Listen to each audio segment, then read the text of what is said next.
Some wounds never heal, and some secrets refuse to stay buried. When aging cowboy Eli Brandt loses his herd in the Utah Canyonlands, he never expects to find something that will shatter his world completely. Deep in the mountains, Eli and his faithful dog Boone discover an abandoned wagon that time forgot. But what's inside stops them cold. The belongings of his brother Caleb, who disappeared 30 years ago. The brothers had parted in anger, and Eli has carried that guilt ever since. Now, following mysterious clues across the desert, Eli must face the painful truth about what happened to his brother. The land holds memories, and his dog senses something dark lurking beneath the surface.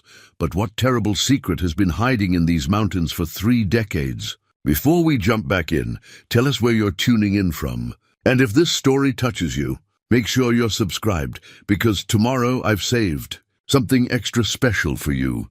The morning sun cast long shadows across the weathered planks of Eli Brandt's front porch as he sat in his grandfather's rocking chair, a cup of black coffee growing cold in his weathered hands. At 62, Eli had the kind of face that told stories, deep lines etched by decades of desert wind, eyes the color of sage under a summer sky, and silver hair that refused to stay tamed beneath his worn Stetson. The Lazy Bee Ranch stretched out before him, 3,000 acres of red rock and scrub brush that had been in the Brandt family for 4 generations.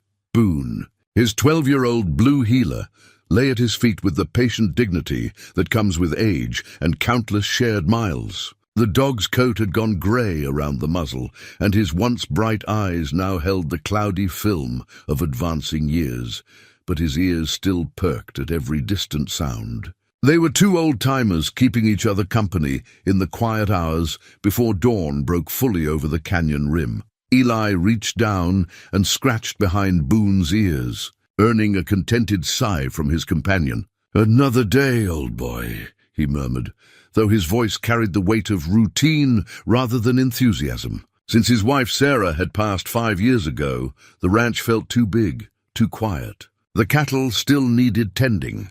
The fences still needed mending, but the joy had leaked out of the work like water from a cracked bucket. He'd been thinking about Caleb again, something that happened more often as the years passed. His younger brother would have been 58 now, if he'd lived, if he hadn't vanished into the red rock country without so much as a goodbye.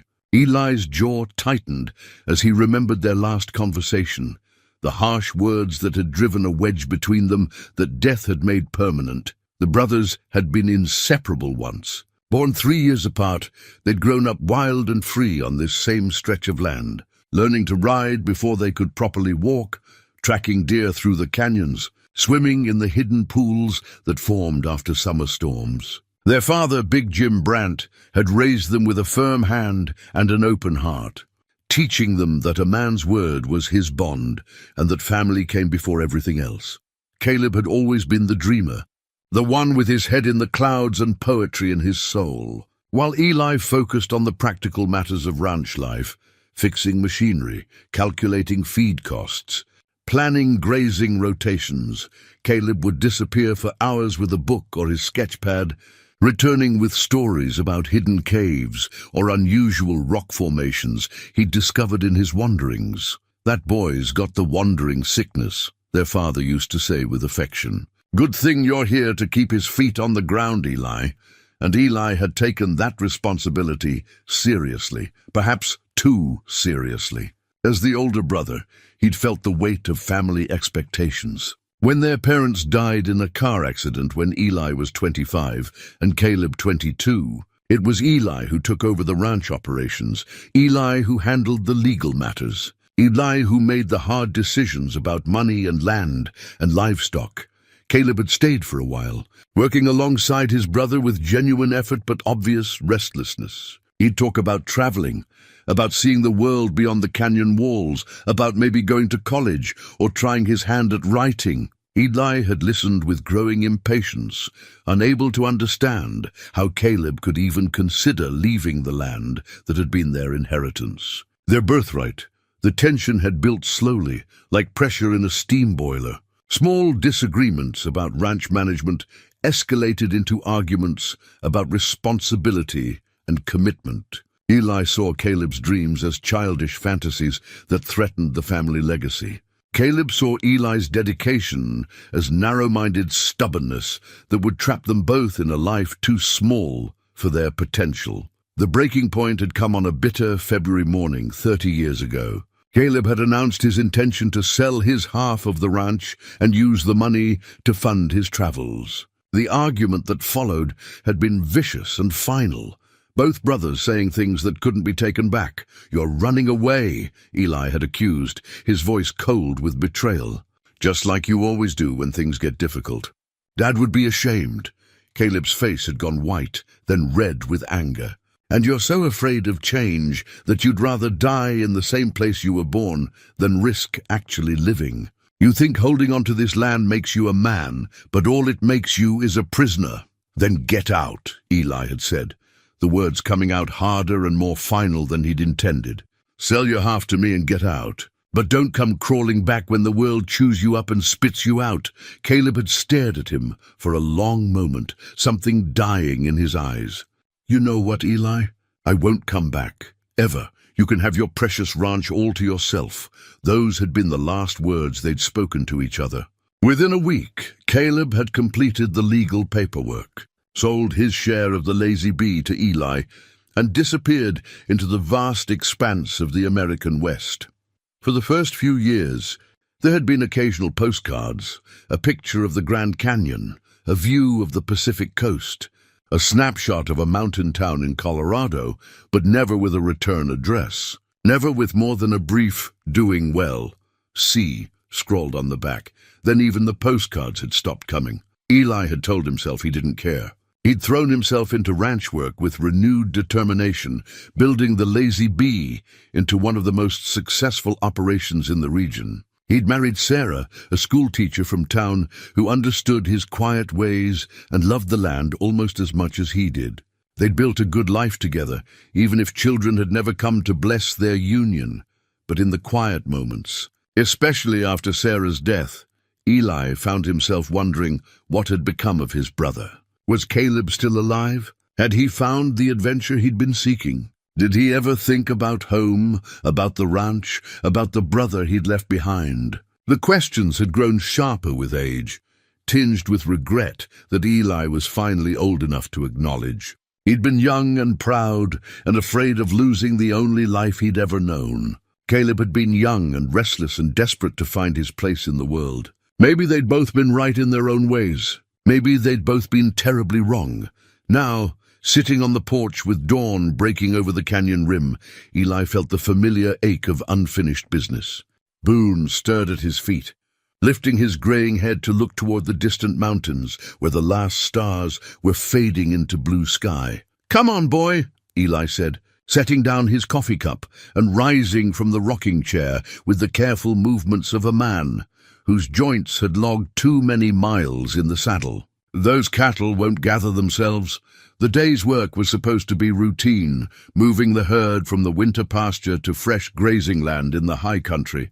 It was work Eli and Boone had done countless times, following familiar trails through red rock canyons and across sage-covered mesas. The cattle knew the routine as well as they did, moving with the lazy confidence of animals who trusted their human guides to lead them to water and grass. But as they climbed higher into the mountains, following a trail that wound between towering sandstone formations, something felt different. Boone kept lifting his head to test the wind, his ears pricked forward with an alertness that made Eli pay closer attention to their surroundings. The dog had developed an almost supernatural ability to sense when something was out of place, whether it was a predator stalking the herd or a storm building beyond the horizon.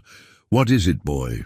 Eli asked, bringing his horse to a halt on a narrow ledge that overlooked a maze of side canyons. "You smell something?" Boone whined softly, his tail held low and tense. Down in the main canyon, the cattle had spread out along a seasonal creek, drinking and grazing with apparent contentment. But something had definitely caught the dog's attention, something that made his hackles rise despite the peaceful scene below. Eli dismounted and pulled out his binoculars. scanning the terrain with the practiced eye of a man who'd been reading the land for most of his life. At first, everything looked normal, the familiar patterns of erosion and vegetation, the scattered boulders that had fallen from the canyon walls over countless centuries, the thin line of green that marked the creek's course through the desert landscape.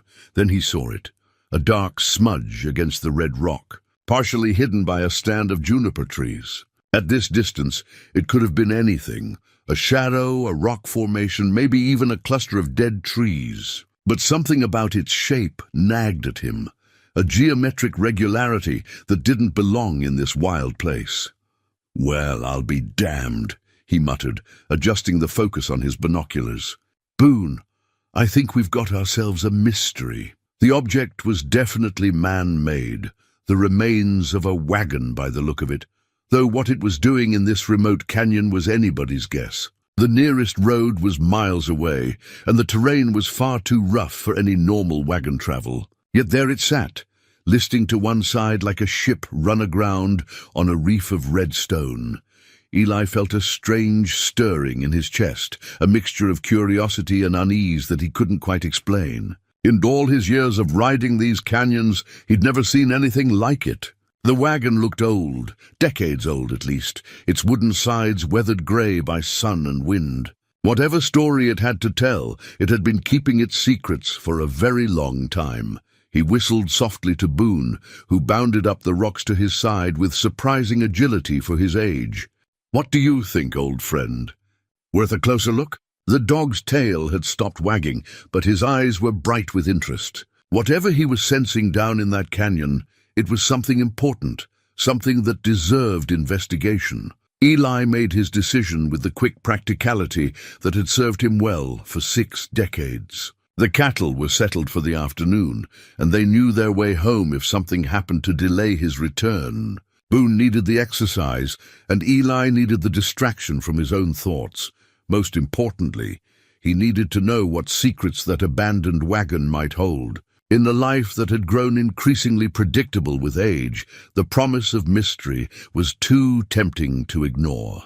The descent into the canyon took longer than Eli had expected. What had looked like a straightforward path from above turned out to be a treacherous maze of loose rock and hidden crevices. His horse, a steady-footed quarter-horse named Buck, picked his way down the steep slope with the careful precision of an animal who'd learned that one wrong step in this country could mean death. Boone ran ahead, his nose to the ground, following some scent trail that only he could detect. Every few yards, the old dog would stop and look back at Eli, his expression urgent, as if to say they needed to hurry. The closer they got to the wagon, the more agitated Boone became, whining softly and circling back to nudge against Eli's leg. "Easy, boy," Eli murmured, dismounting when the terrain became too steep for Buck to navigate safely. "We're almost there." The wagon sat in a small clearing, surrounded by ancient junipers, their twisted branches providing a natural screen that had hidden the wreck from casual view. Up close, Eli could see that it wasn't just abandoned, it had been deliberately concealed. Brush had been piled around the wheels, and someone had taken the time to drape canvas over the most visible parts of the frame. But time and weather had done their work. The canvas had rotted away in places, and the concealing brush had dried to tinder.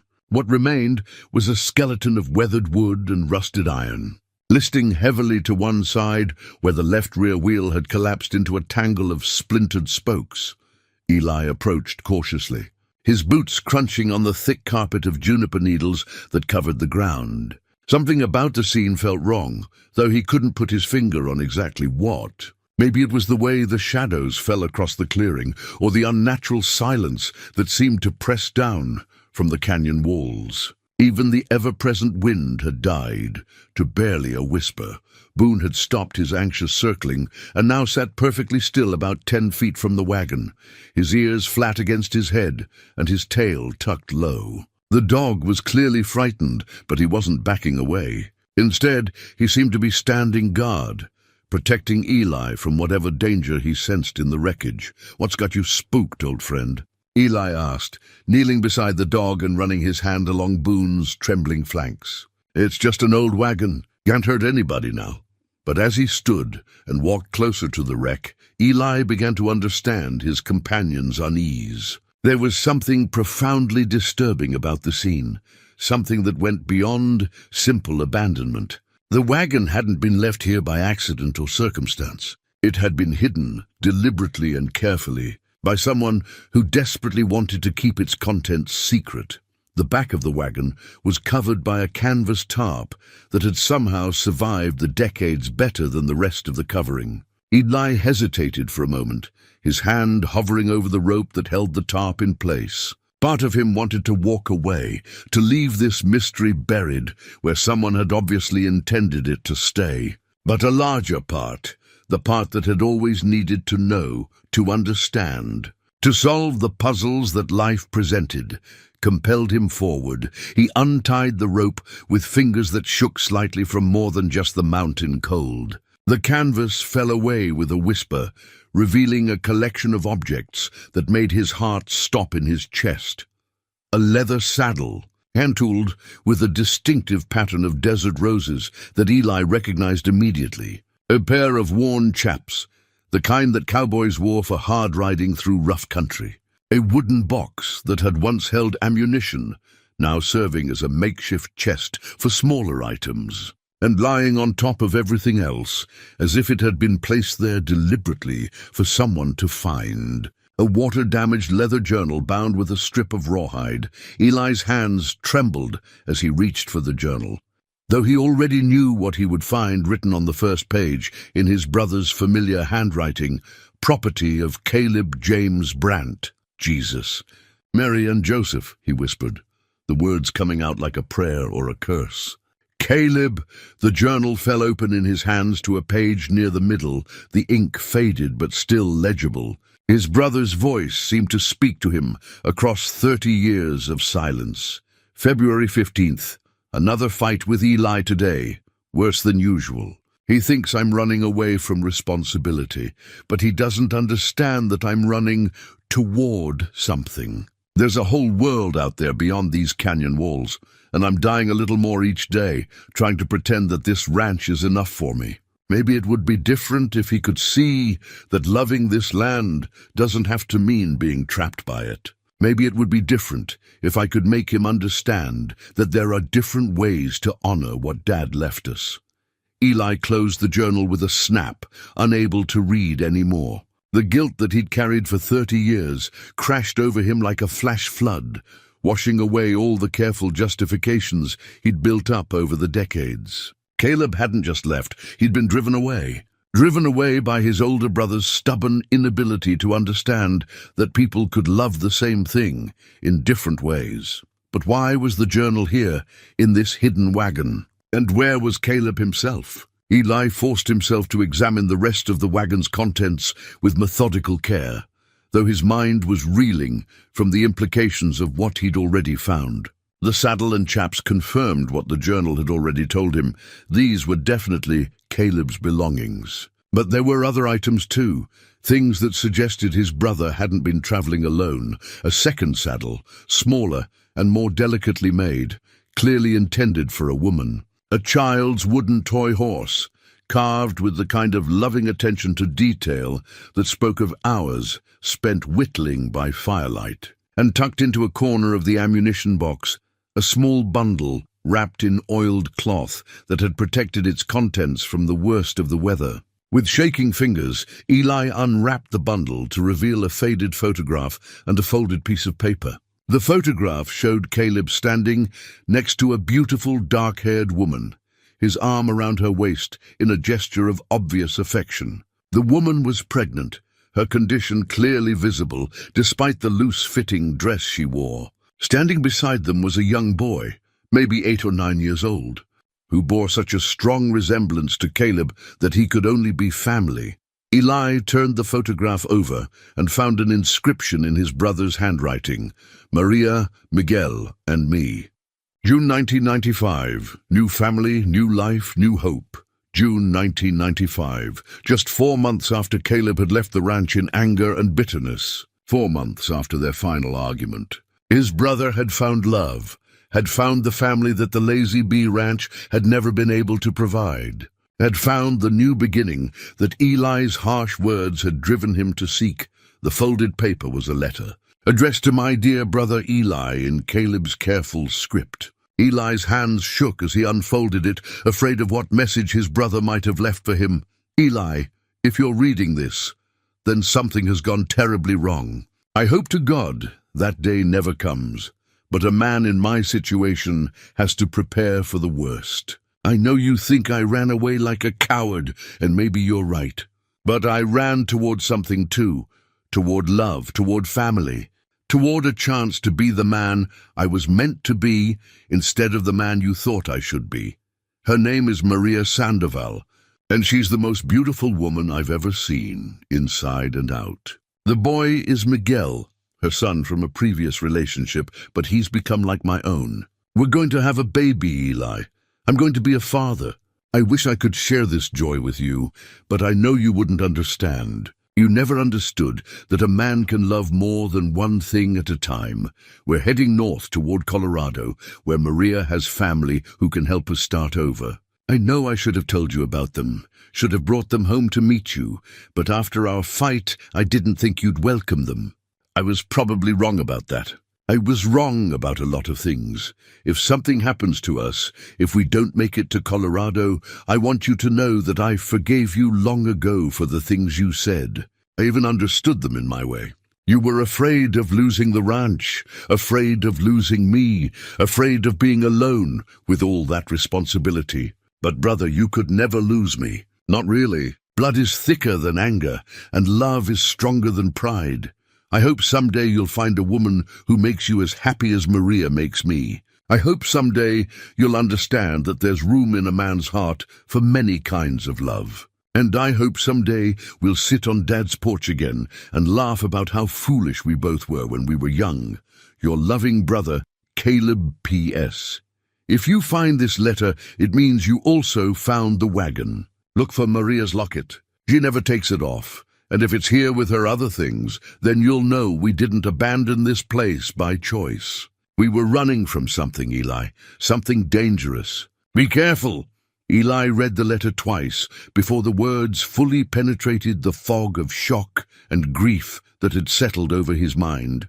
Caleb had been planning to reach out, to rebuild their relationship, to introduce him to the family that had brought such joy to his brother's life.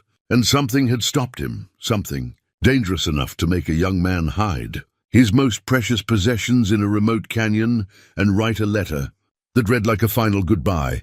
Boone whined softly and pressed against Eli's leg, offering the kind of wordless comfort that only a dog could provide. The old cowboy reached down and scratched behind his companion's ears, drawing strength from the familiar gesture. "You're right, boy," he said quietly. "We need to find that locket, and then we need to figure out what happened to my brother and his family." But even as he spoke the words, Eli knew that finding the truth about Caleb's fate would mean confronting secrets that someone had killed to protect. The wagon hadn't been simply abandoned.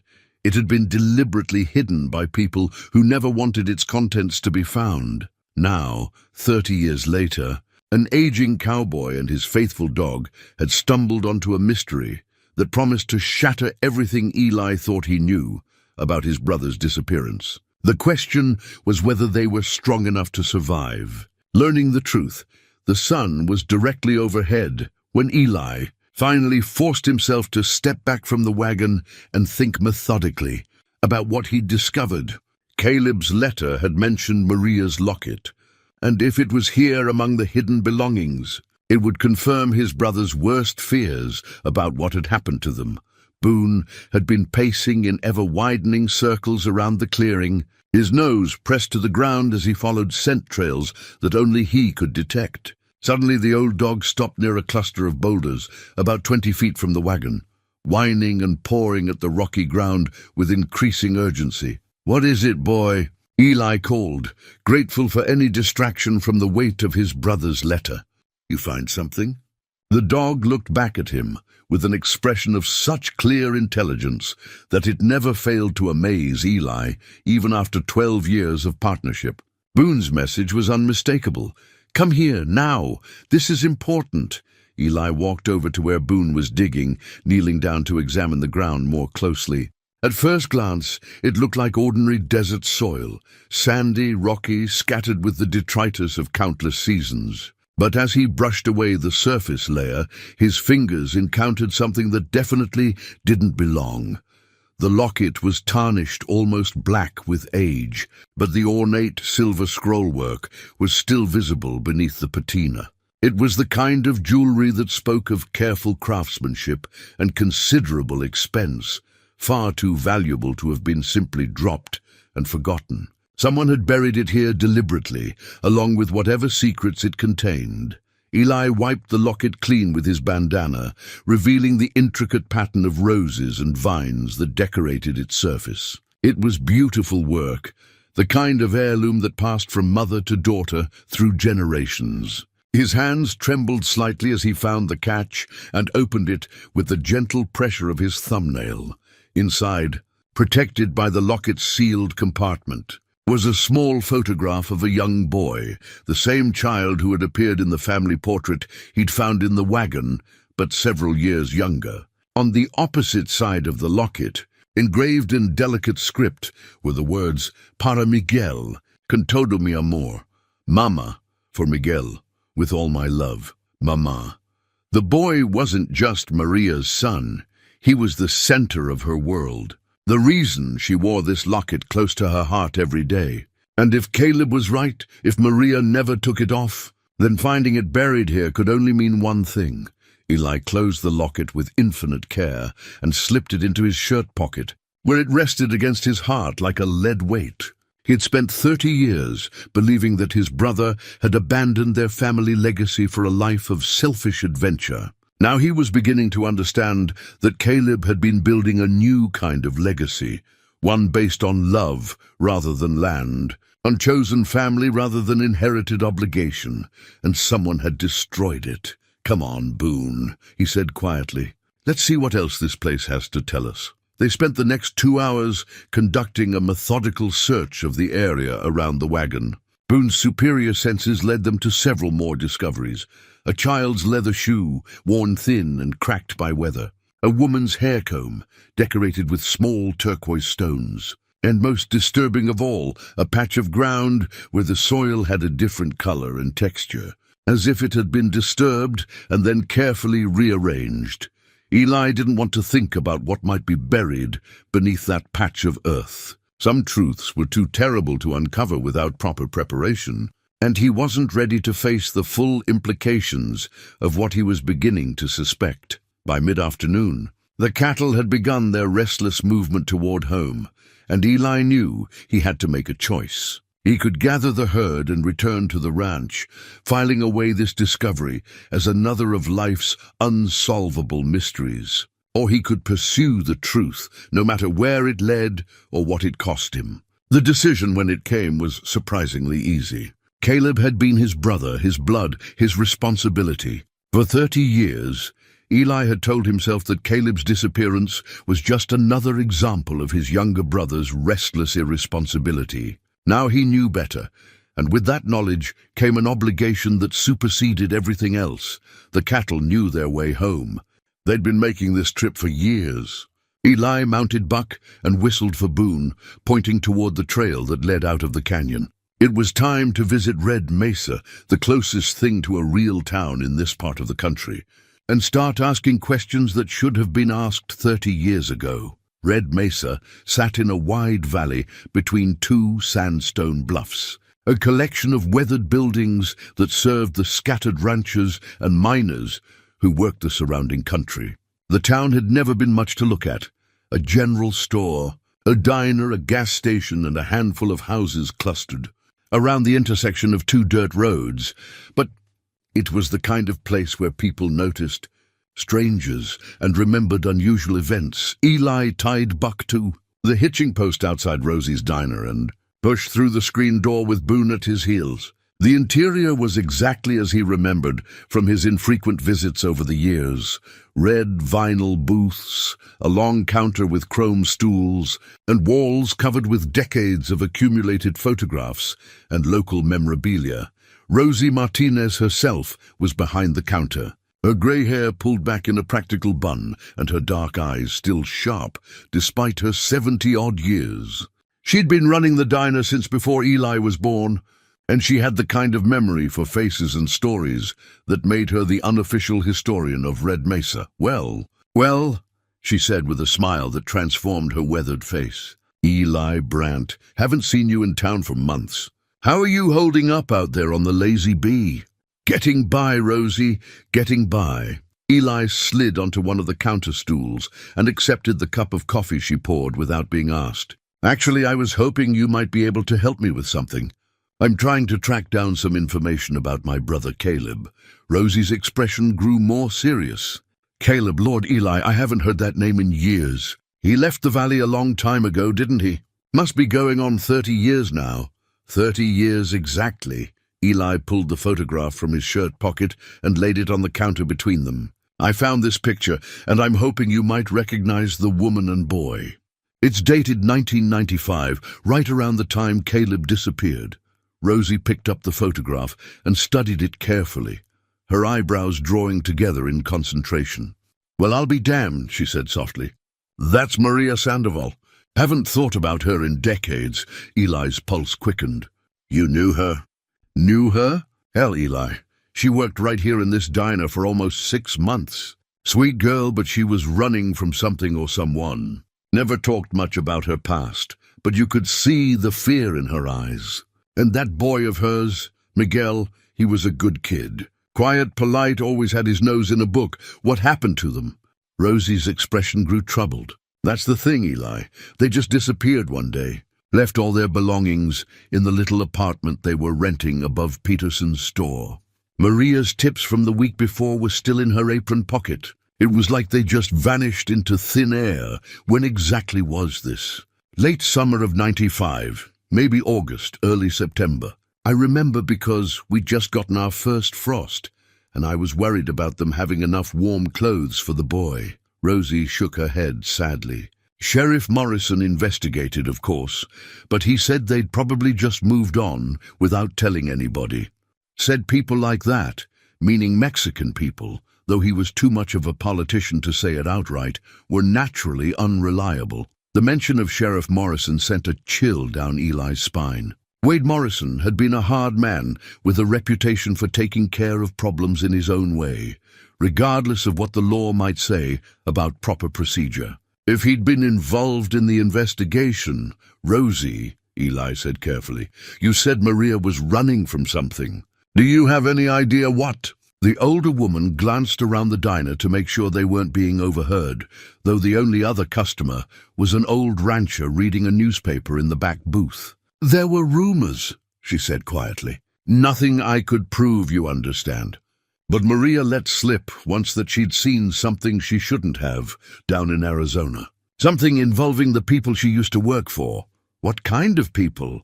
The kind who don't like witnesses, if you catch my meaning.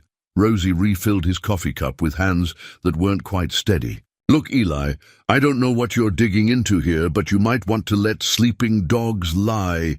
There are some stones in this county that are better left unturned. But Eli was beyond the point of backing down now. The locket in his pocket seemed to pulse with its own heartbeat, reminding him of the promises he'd made to his brother's memory. One more question, Rosie. Did you ever see Caleb with Maria and the boy? Once, she admitted, right before they disappeared. He came into town driving an old pickup truck, and the three of them left together. I assumed they'd decided to try their luck somewhere else, maybe Colorado or New Mexico. But now that I think about it, Caleb looked scared too. Really scared. Eli stood up and left money on the counter for the coffee, his mind already racing ahead to the next step in his investigation. Thanks, Rosie. You've been more help than you know. Eli, she called as he reached the door. Be careful. Whatever happened to your brother and that family, it wasn't natural. And the people responsible, well, some of them might still be around. The ride back to the wagon site took on an urgency that Eli hadn't felt in years. Rosie's words echoed in his mind as Buck picked his way down the treacherous canyon trail, each hoofbeat marking time with the growing certainty that his brother's disappearance had been far from voluntary. Maria and Miguel hadn't simply moved on to try their luck elsewhere. They'd been running for their lives, and somehow Caleb had gotten caught up in their desperate flight. Boone trotted ahead with renewed purpose, as if he too understood that they were no longer just investigating an old mystery, but pursuing active danger.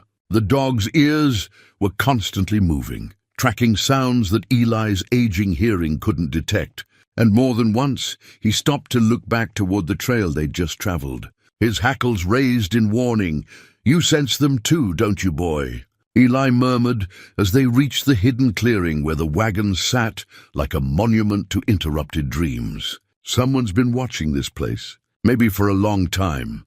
The thought should have been frightening, but instead Eli felt a strange sense of relief. For 30 years, he'd lived with the gnawing guilt of driving his brother away with harsh words and stubborn pride. Now he was beginning to understand that those words, while regrettable, hadn't been the real reason for Caleb's disappearance. His brother had been trying to protect the people he loved, and that protective instinct had cost him everything. Eli dismounted and began examining the wagon's contents with fresh eyes, looking for clues he might have missed during his initial shock at finding Caleb's belongings. This time, he noticed details that hadn't registered before, scratches on the wooden sides that looked deliberate rather than accidental, rope burns on the canvas covering that suggested the wagon had been secured and moved multiple times, and most intriguingly, a piece of tree bark tucked into a corner of the ammunition box. The bark had been carefully stripped from what looked like an aspen tree, and someone had used a knife to carve lines and symbols into its pale surface. At first glance, it looked like random scratches, but as Eli studied it more closely, patterns began to emerge. The lines formed a rough map of the canyon system, with X marks indicating specific locations and dotted lines showing hidden trails that wouldn't appear on any official survey. One of the X marks was positioned exactly where they now sat, confirming that the wagon's location had been carefully chosen rather than accidental. But the other marks spread out across a much wider area, following a network of side canyons and hidden valleys that Eli knew existed but had never fully explored. "Well, I'll be damned," he said softly, tracing the carved lines with his fingertip. "Caleb, you always were the clever one." The map was clearly intended as a guide, probably drawn by someone with intimate knowledge of the local terrain. But a guide to what? And why had it been hidden with Caleb's other belongings, instead of taken along on whatever journey had ended so tragically? Boone appeared at his elbow, whining softly and nudging against the bark map with his nose. The dog's message was clear. This is important. This will lead us to answers. Eli looked up at the sun's position and calculated the remaining daylight. There were maybe 4 hours before darkness made travel through the canyons too dangerous, even for someone with his experience. 4 hours to follow, at least part of the trail that the map indicated, to see what secrets might be hidden in the deeper reaches of the canyon system. "All right, boy," he said, folding the bark map carefully and tucking it into his saddlebag. "Let's see where this leads us." The first X mark on the map led them deeper into the canyon system, following a narrow game trail that wound between towering walls of red sandstone. The path was barely wide enough for a horse and rider, and in some places Eli had to dismount and lead Buck through passages where the walls closed in to form natural bottlenecks. It was slow, careful work that required complete attention to every step. One wrong move could send horse and rider tumbling into the boulder-strewn canyon floor hundreds of feet below. But Eli had been riding these trails since he was old enough to sit a saddle, and Buck had the sure-footed intelligence that came from years of navigating difficult terrain. Boone ranged ahead, his nose to the ground as he followed scent trails that were invisible to human senses. More than once, The dog stopped and looked back with an expression of confusion, as if he was detecting conflicting information that didn't make sense. Old scents mixed with newer ones, familiar odors tangled with hints of danger that made his hackles rise. The first X mark led to a natural shelf in the canyon wall, hidden behind a screen of scrub oak and piñon pine. From below, it would have been completely invisible, but from the trail, it offered a perfect vantage point for watching the approaches to the canyon. More importantly, it showed clear signs of long-term human habitation. Someone had built a small fire ring from carefully selected stones, positioned so that the smoke would be dispersed by the wind rather than rising in a telltale column. A depression in the rock showed where a sleeping area had been carved out and lined with pine boughs. Most tellingly, a series of small holes had been drilled into the rock face to hold wooden stakes, the kind of improvised system a man might use to hang tarps for weather protection or camouflage. They lived here, Eli said wonderingly, running his hand along the smooth depression where countless nights of sleep had worn away the stone's rough edges. For weeks, maybe months, the evidence painted a picture of people in hiding, people who had the woodcraft skills to survive in the wilderness, but who couldn't risk returning to civilization. Caleb would have had those skills. Their father had taught both boys to live off the land during their childhood camping trips. But why would he have needed to use them? Boone was investigating the far end of the shelf, where the rock formation created a natural alcove that would have provided additional shelter. Suddenly, the dog began barking, not his usual warning bark, but the excited sound he made when he'd found something particularly interesting. Eli hurried over to see what had caught Boone's attention and found himself looking at a cache of supplies that had been carefully hidden behind loose rocks. Canned goods with labels faded by time and weather, a small camping stove, and a water container that still held a few inches of liquid that had somehow escaped evaporation. But most significant was a notebook wrapped in oiled cloth, its pages filled with Caleb's familiar handwriting. Eli opened it carefully, afraid that the aged paper might crumble at his touch, and found himself reading his brother's record of life on the run. Day 12 in the canyon. Maria is holding up better than I expected, but Miguel is starting to ask questions about when we can go home. How do you explain to a 10-year-old that home might not exist anymore? That the people we're running from have the kind of reach that can find us anywhere we try to make a normal life? The sheriff was dirty. We know that for certain now. When Maria tried to report what she'd seen back in Arizona, Morrison made it clear that her testimony wasn't welcome. Said she was probably mistaken about what she'd witnessed, suggested it might be healthier for her and the boy if they found somewhere else to live. But we couldn't just leave. Maria had seen them bury that federal agent, seen the mining company executives standing over the grave like they were discussing the weather. We're the only witnesses to murder, and that makes us liabilities that can't be allowed to walk away. Tomorrow, we move to the next camp. The map shows 3 more hiding spots deeper in the canyons, places where we can stay invisible until we figure out how to get word to someone in federal law enforcement who isn't on the mining company's payroll. Maria thinks we should try to reach her cousin in Denver, but I'm not sure we can trust anyone right now. I keep thinking about Eli, wondering if he's noticed the cattle missing from the north pasture yet. Probably thinks I finally stole something from him, just like he always expected I would. Maybe that's better than the truth. Maybe it's better if he thinks I'm just a thief instead of a dead man. Eli closed the notebook with shaking hands, finally understanding the full scope of what his brother had been facing. Caleb hadn't just been protecting Maria and Miguel.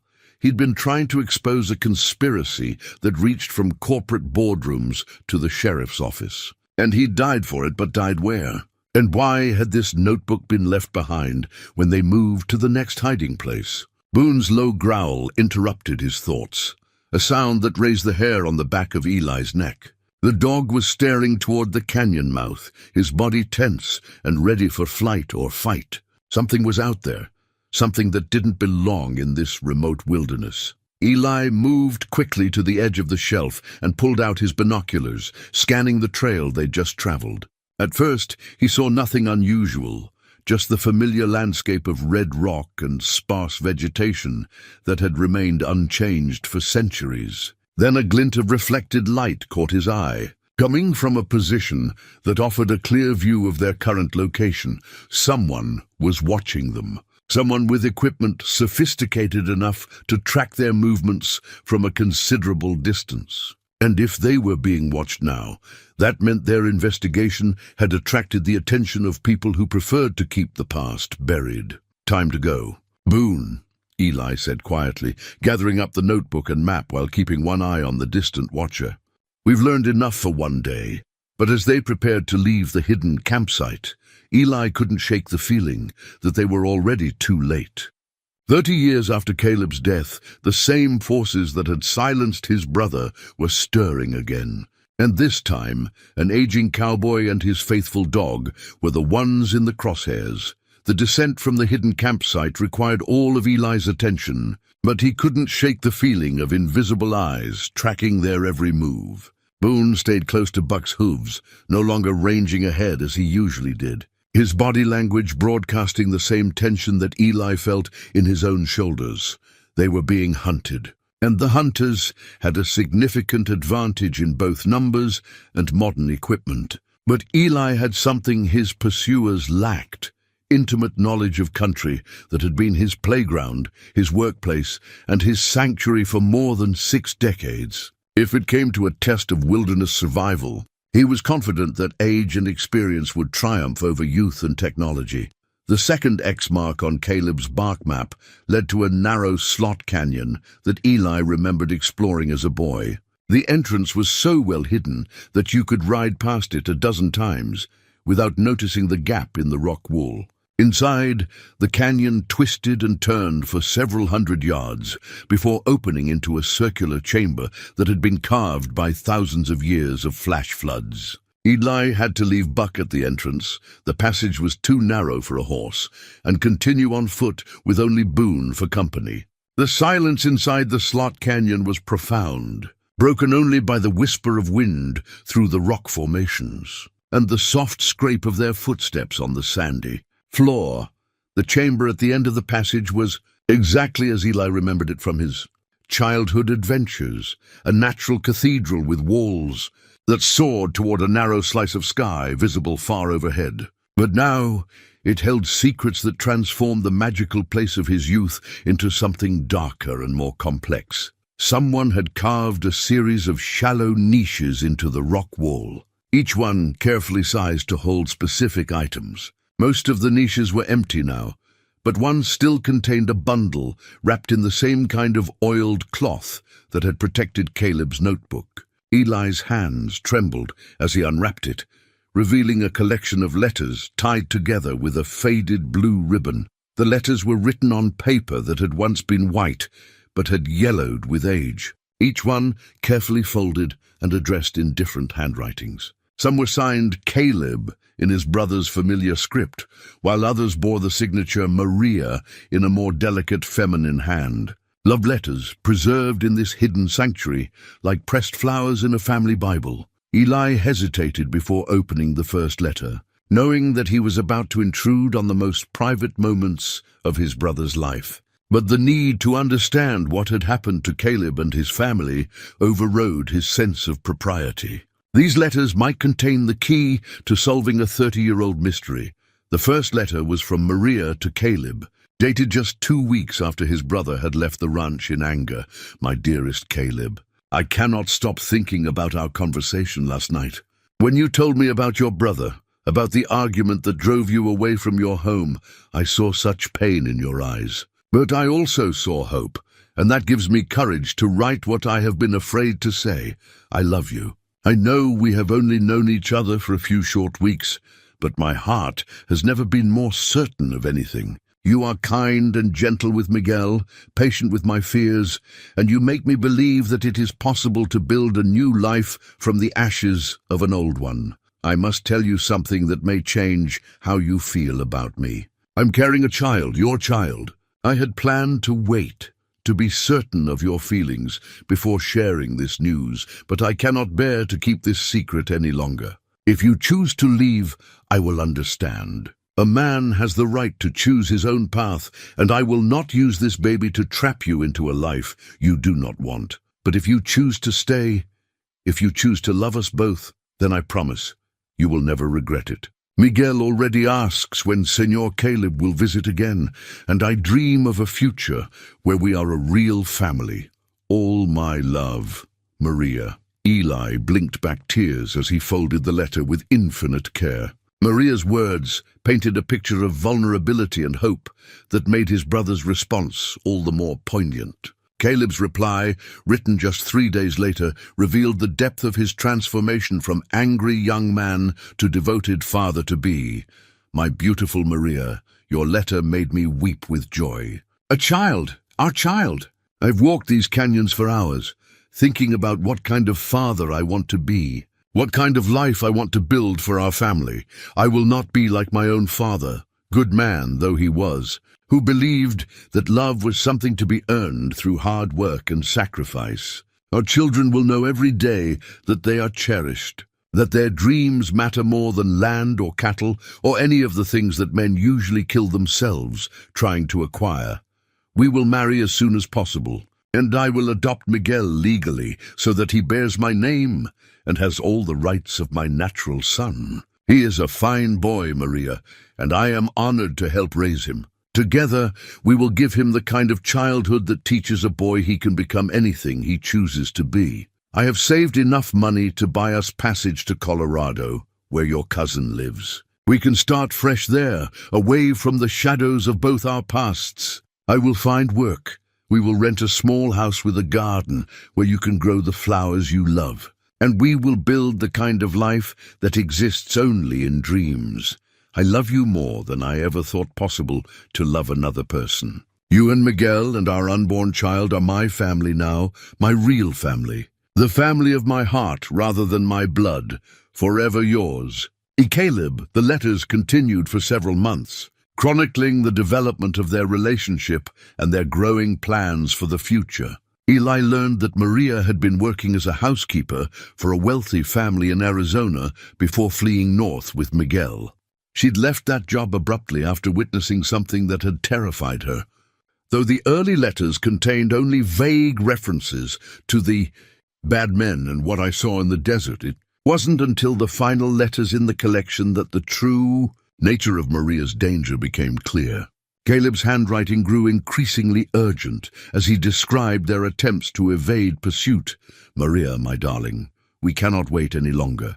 The men who came to the diner asking questions about you were not federal agents, no matter what badges they carried. Rosie described them to me, and I recognized the type.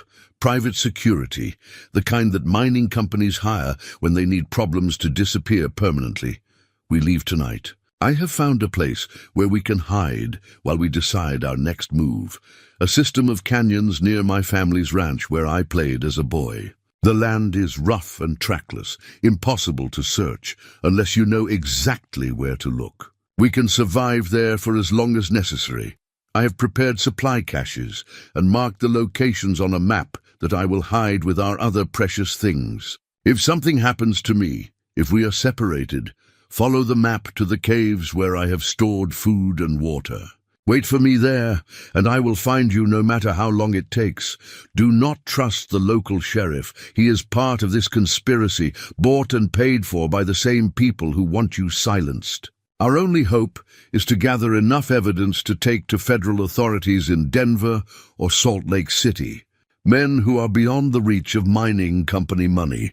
I know you are frightened, and I wish I could promise that everything will be all right. But I can promise that I will die before I let them hurt you or Miguel or our baby. You are my life now, Maria, and I will protect that life with my last breath, all my love always. Caleb. The final letter in the collection was heartbreaking in its brevity. Caleb. My love, they have found our first hiding place. We heard the helicopters this morning, and Miguel saw men with guns climbing the canyon walls. "We are moving to the cave you showed me, the one with the drawings on the walls. If you are reading this, it means we did not make it. Tell our baby that we loved him, that we died trying to give him a chance at a free life. And know that my last thought was of your smile, your gentle hands, your beautiful heart. Forever, Maria." Eli's hands shook as he refolded the letters and retied them with the blue ribbon. The timeline was clear now. Maria and Miguel had been hunted down like animals, and Caleb had died trying to protect them. But where were their bodies? And why had some of their belongings been hidden, while others were left at the wagon site? Boone's sharp bark echoed off the canyon walls, a warning that sent adrenaline flooding through Eli's bloodstream. The dog was facing the slot canyon entrance, his hackles raised and his lips pulled back in a silent snarl. Someone was coming, and Boone's body language suggested it wasn't a friendly visit. Eli quickly rewrapped the letters and tucked them inside his jacket, then checked to make sure his rifle was loaded and ready. The natural chamber offered excellent defensive positions, high ground, limited approaches, and rock walls that would stop most bullets. If their pursuers wanted a fight, they'd chosen the wrong place to start one. But as he settled into a defensive position behind a boulder, Eli realized that the immediate danger was less important than the larger truth he'd uncovered. Caleb hadn't been just another victim of corporate greed and official corruption. He'd been a man who'd found love, purpose, and a reason to live that transcended his own comfort and safety, and somewhere in these canyons, the people responsible for destroying that love were still walking free, still profiting from the blood they'd spilled to protect their secrets. 30 years of silence was long enough. It was time for the truth to see daylight, no matter what the cost. The footsteps in the slot canyon were trying to be quiet, but the narrow rock walls amplified every sound. Eli counted at least 2 sets of boots, moving with the careful deliberation of men who expected trouble. Boone's growl had dropped to a barely audible rumble, the kind of sound that promised violence if the approaching strangers proved hostile. Eli positioned himself behind a natural parapet of stone, his rifle aimed at the canyon entrance. The approaching men would be silhouetted against the afternoon sky when they emerged into the chamber, giving him a significant tactical advantage. But he hoped it wouldn't come to shooting at his age. With his arthritic joints and failing eyesight, he wasn't sure he could handle multiple opponents in a sustained firefight. "Mr. Brandt," the voice that echoed off the canyon walls, was young, professional, and carried the unmistakable authority of law enforcement. "This is Deputy Jake Morrison with the Garfield County Sheriff's Department. We'd like to have a word with you, Morrison." The name hit Eli like a physical blow, bringing with it memories of Sheriff Wade Morrison's heavy-handed tactics and rumored connections to the mining companies that had dominated local politics 30 years ago. If this was Wade's son, then Eli's investigation had attracted exactly the kind of attention he'd been hoping to avoid. "Come on out where we can see you," Eli called back, keeping his rifle trained on the canyon entrance. "Keep your hands visible and move slow." 2 men emerged from the slot canyon, both wearing the tan uniforms of the sheriff's department. The younger one, Deputy Morrison presumably, was in his early 30s, with the kind of clean-cut appearance that suggested military service. His partner was older, heavier, with the cynical eyes of a man who'd seen too much of the world's ugliness. "We're here about the missing cattle report," Morrison said, his hands raised in a gesture of peaceful intent. "Rancher down in the valley said he'd seen your herd wandering loose near Devil's Canyon. Thought you might be tracking them?" It was a plausible story, the kind of routine call that county deputies handled all the time. But something about Morrison's posture, the way his partner kept scanning the canyon walls as if looking for additional threats. He told Eli that cattle weren't really why they'd come. "Cattle are back home safe," Eli replied, not lowering his rifle. "Has been since yesterday afternoon. Seems like you boys made a long trip for nothing." Morrison's smile was thin and didn't reach his eyes. "Well, that's good to hear. Mind if we ask what you're doing way up here in the canyons? This is pretty remote country for a man your age to be wandering around alone. Free country, last I checked, Man's got a right to ride his own land without answering to every badge-wearing stranger who comes along. The older deputy, his name tag read Henderson, stepped slightly to the side, a movement that would give him a better angle if the situation turned violent. Now, Mr. Brandt, there's no need for hostility. We're just doing our job, making sure everything's all right. But Eli had noticed something that made his blood run cold. Henderson was carrying more than the standard deputy's sidearm. There was a bulge under his left arm that suggested a concealed weapon, and his boots were the kind of heavy-duty tactical gear favored by military contractors and private security firms. These men weren't county deputies responding to a routine call. They were hunters, and Eli was their prey. Boone, he said quietly, and the dog immediately began moving toward a position that would allow him to attack from the side if necessary. Good boy. Morrison noticed the dog's movement, and his hand drifted toward his holster. Mr. Brandt, I think there's been a misunderstanding here. We're not your enemies. In fact, we might be able to help each other. Help each other how? Well, for instance, we could help you understand why it's dangerous for an old man to go poking around in places where he doesn't belong. And you could help us by forgetting about whatever you think you found up here. The mask was coming off now, the pretense of official business dissolving into naked threat. Eli's finger tightened on his rifle's trigger as he calculated angles and distances. He was outnumbered, but he had better cover and the advantage of knowing the terrain. Suppose I'm not interested in that kind of help. Henderson laughed, a sound like gravel grinding under boot heels. Then you might find yourself having the same kind of accident that befell your brother 30 years ago. Funny thing about these canyons, a man can fall into a hole and never be found. It was a confession and a threat rolled into one sentence. These men knew what had happened to Caleb, which meant they were either directly involved or working for the people who were. Either way, Eli was now a witness who had learned too much for his own safety. My brother didn't fall into any hole, Eli said quietly. He was murdered, along with his wife and stepson. Morrison's face went very still. You don't know what you're talking about, old man, and you're about to make a very serious mistake. The only mistake I made was waiting 30 years to start asking questions. The shooting started when Henderson went for his concealed weapon.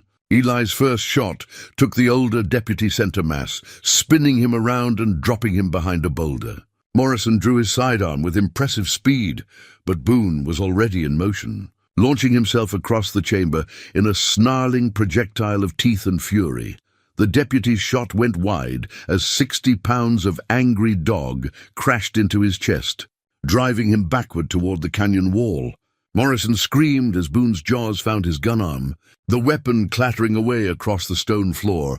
Eli kept his rifle trained on Henderson's position, waiting to see if the wounded man would continue the fight. But Henderson was down for good, his body motionless behind the boulder where he'd fallen. The spreading pool of blood told Eli everything he needed to know about the older deputy's condition. Morrison was still screaming as Boone maintained his grip on the man's arm. But the quality of the screams had changed from anger to pure terror. "Call him off! Christ, call him off!" Boone, release. The dog immediately let go and backed away, his teeth still bared but his attack controlled. Years of training had taught him to respond instantly to Eli's commands, even in the heat of combat. Morrison clutched his mangled arm and stared up at Eli with eyes bright with pain and fear. "You don't understand what you're dealing with. This is bigger than just some old murders. There are people involved who won't hesitate to what? Kill an old cowboy and his dog?" Eli kept the rifle pointed at Morrison's chest while he searched the deputy's pockets. "Seems to me like that's exactly what you came here to do." In Morrison's shirt pocket, Eli found something that made his blood freeze. It was a sheriff's badge, tarnished and bent as if it had been damaged in some kind of struggle. But it wasn't Morrison's current badge. This one was older, heavier, with the kind of craftsmanship that hadn't been used in decades. Eli turned the badge over and found an inscription on the back. Sheriff W. Morrison, 1975-2001. Faithful service to Garfield County. weighed Morrison's badge. The corrupt sheriff who had been in power when Caleb and his family disappeared. And now it was being carried by his son like some kind of trophy or talisman. "This belonged to your father," Eli said, holding up the badge so Morrison could see it. The younger man's face went pale. "You don't know anything about my father. I know he was a murderer. I know he killed my brother and his family to protect the mining companies that were paying him off. And I know you're following in his footsteps," Morrison laughed bitterly. "My father was a patriot who understood that sometimes difficult decisions have to be made for the greater good. Those people your brother was protecting, they were trying to destroy an operation that brings millions of dollars into this county every year. Thousands of jobs, Mr. Brandt, schools and hospitals and roads that wouldn't exist without the mining revenue. And that justified murder? It justified protecting the community from people who would have destroyed it for their own selfish ends." Eli stared at the badge in his hand, seeing in its tarnished surface the reflection of 30 years of unanswered questions. This piece of metal represented everything he'd lost when Caleb disappeared. Not just his brother, but the chance for reconciliation, for forgiveness, for the kind of relationship that only brothers could share.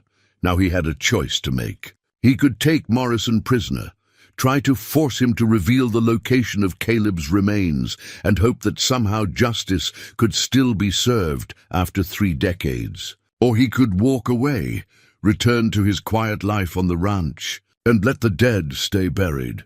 But as he looked at Morrison's sneering face, at Henderson's body bleeding onto the ancient stone, at Boone standing guard with the patience of a loyal soldier, Eli knew there was really no choice at all. Caleb had died fighting for the truth. The least his older brother could do was finish what Caleb had started. "You're going to tell me where they're buried," Eli said quietly. "All of them. And then you're going to help me make sure the people responsible pay for what they did." Morrison spat blood onto the canyon floor. "Go to hell, old man. You have no idea what you're up against." But Eli had faced down rustlers, survived blizzards that had killed lesser men, and buried the only woman he'd ever loved. Whatever forces had killed his brother 30 years ago, he was no longer the young man who'd been too proud and too frightened to fight for his family. This time, he wouldn't back down. Morrison's radio crackled to life before Eli could press him for more information. The voice that emerged from the static was older, more authoritative, with the kind of confidence that came from years of giving orders and having them obeyed without question. "Jake, what's your status?" "Henderson should have checked in 10 minutes ago." Morrison looked at his mangled arm, then at Henderson's motionless body, then at the rifle that Eli kept trained on his chest. "We've got a situation here, Mr. Kellerman. The old man was ready for us." "Define situation, Deputy." "Henderson's down. The target is armed and has taken a defensive position. We need backup." There was a long pause before Kellerman's voice returned, colder now and stripped of any pretense of official authority. "Negative on backup, Jake. Clean up your mess and get back to base. We can't afford any more complications." Eli saw the exact moment when Morrison realized he'd been abandoned by his employers. The young deputy's face went through a series of expressions: disbelief, anger, fear, and finally the bitter acceptance of a man who just learned that his loyalty meant nothing to the people he'd been serving. "They're cutting you loose," Eli observed quietly, "just like they did your father when his usefulness expired." Morrison's laugh was harsh and humorless. "You think my father died of natural causes? Heart attack at 58, perfectly healthy man? They killed him when the federal investigation got too close, made it look like stress from the job. It was another piece of the puzzle clicking into place. Wade Morrison hadn't retired in disgrace. He'd been silenced permanently when he became a liability to his corporate masters. And now his son was learning the same hard lesson about the price of serving interests that viewed human life as just another business expense. "Help me understand what really happened," Eli said, lowering his rifle slightly, but keeping it ready. Help me find my brother's body and the truth about why he died. Do that and maybe we both walk out of this canyon alive." Morrison was quiet for a long moment, weighing his options with the careful calculation of a man who'd just realized that his previous life was over, regardless of what choice he made. Finally, he nodded toward Henderson's body. "Check his pack.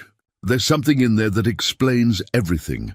Something they didn't want you to find, but something you need to see if you're going to understand what you're really dealing with."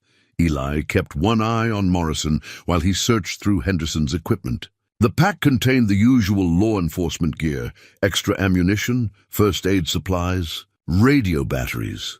But tucked into a waterproof pouch was a manila folder that felt far too important for a routine patrol. Inside the folder were surveyor's maps, geological reports, and mining company assessments that dated back more than 40 years. The documents were marked with corporate logos that Eli recognized: Consolidated Western Mining, the same company that had been quietly buying up mineral rights throughout the region since the 1970s.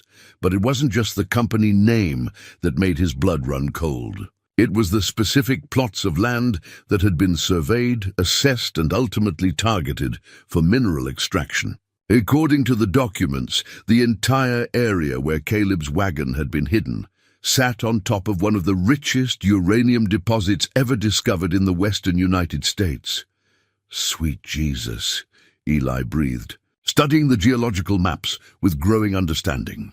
They weren't just covering up corruption. They were stealing land. Morrison nodded grimly. 40 years of carefully orchestrated theft. "Mr. Brandt, your brother stumbled onto something that could have destroyed the entire operation."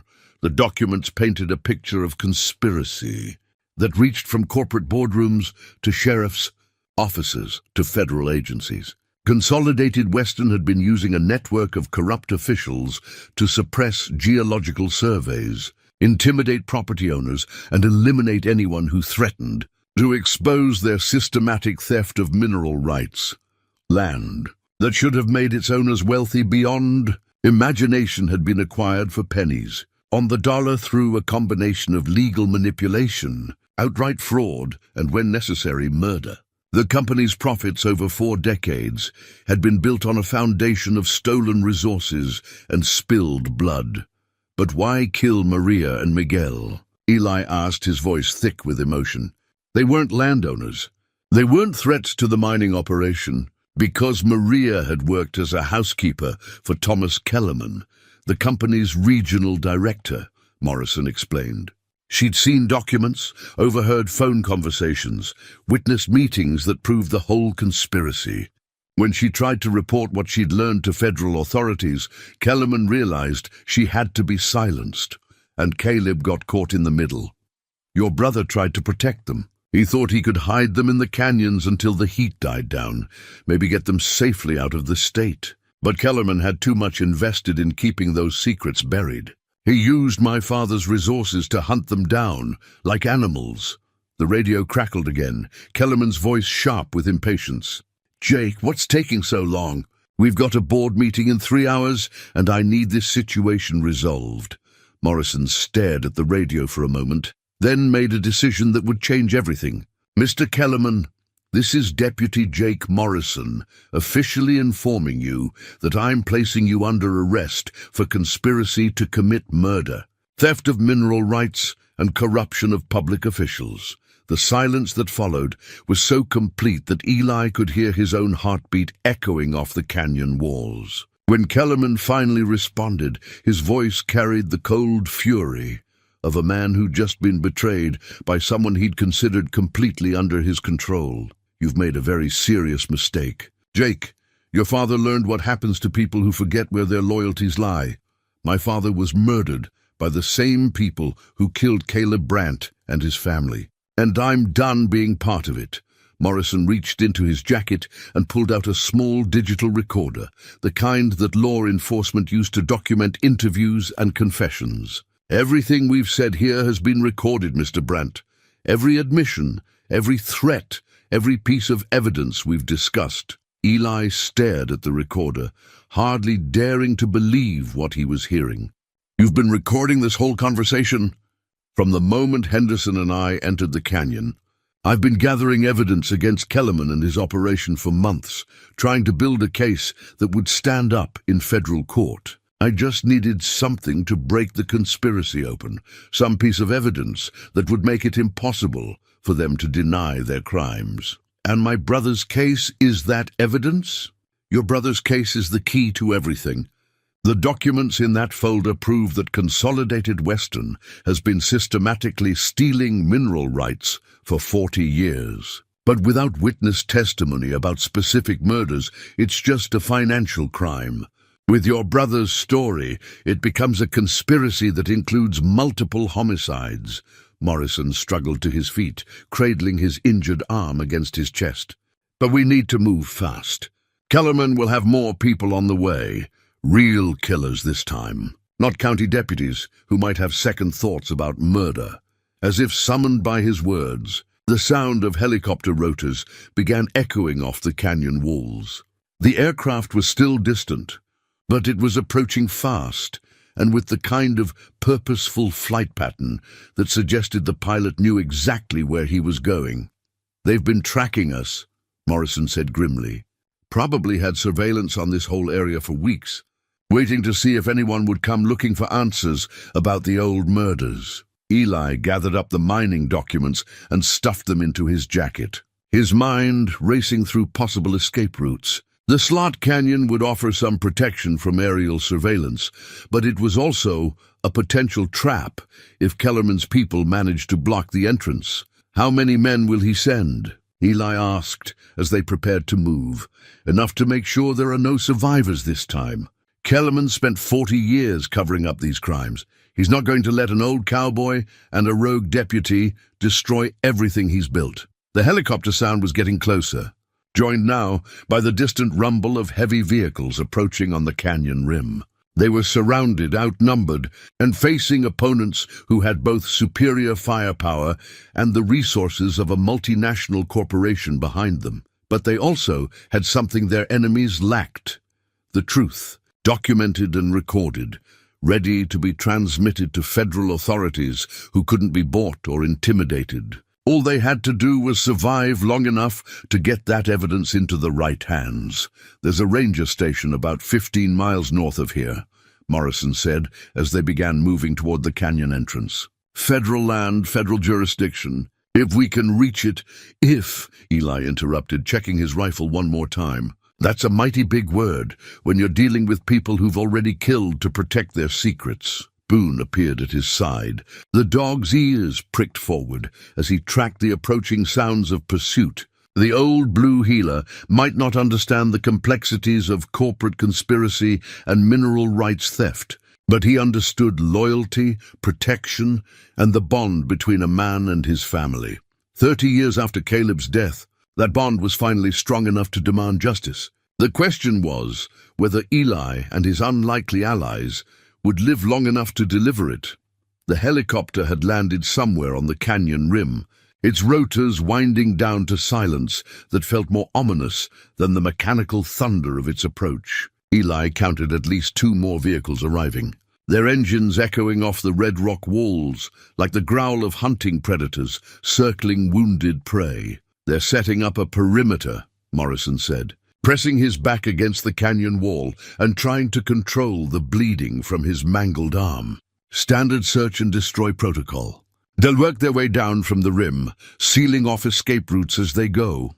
Eli studied the approaching dusk with the calculating eye of a man who'd spent his life reading weather, terrain, and the behavior of wild animals. Darkness would give them some advantage. He knew these canyons better than any outsider ever could, and Boone's senses were far superior to any night vision equipment the corporate killers might have brought. But darkness was still hours away, and they needed sanctuary now. "There's a place," Eli said slowly, memory pulling him back to adventures shared with his brother more than 50 years ago. "Caleb and I used to call it the Fort. Hidden cave system about a mile north of here, accessible only through an underwater passage that most grown men couldn't navigate." Morrison looked skeptical. "Underwater? With this arm, I'm not sure I could." "You won't have to." There's a dry approach if you know where to look, but it requires climbing skills and absolute trust in your partner. Caleb and I discovered it when we were boys, and we swore we'd never tell another living soul. The irony wasn't lost on him. He was about to violate a childhood oath to his brother in order to honor a much deeper promise to seek justice for Caleb's murder. But he suspected that his brother would understand, would approve of using their secret sanctuary as a base of operations for exposing the truth. They moved carefully through the slot canyon, Boone ranging ahead to provide early warning of any ambush. The dog's behavior had changed subtly. Instead of the nervous alertness he'd shown earlier, he now displayed the focused intensity of a working animal with a specific mission. It was as if he understood that they were no longer fleeing but preparing to fight. The entrance to the fort was exactly as Eli remembered it, a narrow crack in the canyon wall, hidden behind a screen of dead juniper branches that looked completely natural unless you knew what to look for. The opening was barely wide enough for a man's shoulders, and the passage beyond twisted and climbed through solid rock for almost 100 yards before opening into the cavern that had been his and Caleb's childhood refuge. Morrison struggled with the climb, weakened by blood loss and hampered by his injured arm, but he managed to follow Eli through the tortuous passage without complaint. When they finally emerged into the cavern, both men were breathing hard and covered with rock dust, but they were also completely hidden from any external surveillance. The fort was larger than Eli remembered, though that might have been a trick of memory colored by childhood perspective. The cavern extended back into the mountain for several hundred feet, with multiple chambers connected by natural passages that provided excellent defensive positions. Most importantly, there were several exits, including the underwater route that led to a hidden pool almost a mile away. But it was what he found in the deepest chamber that made Eli's hands shake with emotion. Someone had been here recently. Not Morrison's people or corporate killers, but someone who knew about the fort's existence and significance. Someone who had left a message specifically for Eli to find. The message was carved into the rock wall in Caleb's distinctive handwriting, the letters carefully formed despite the crude tools that had been used to create them. Below the inscription was a metal ammunition box, the kind they'd used as boys to store their most precious treasures. "What does it say?" Morrison asked, playing his flashlight over the carved words.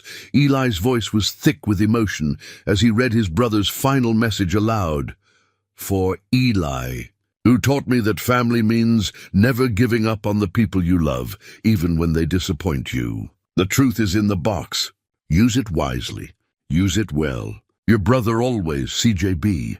Inside the ammunition box was a testament that took Eli's breath away, dozens of pages of handwritten notes, photographs, and documents that Caleb had somehow managed to gather during his final weeks of life. It was a complete record of the conspiracy that had killed him, meticulously researched and carefully organized for maximum legal impact.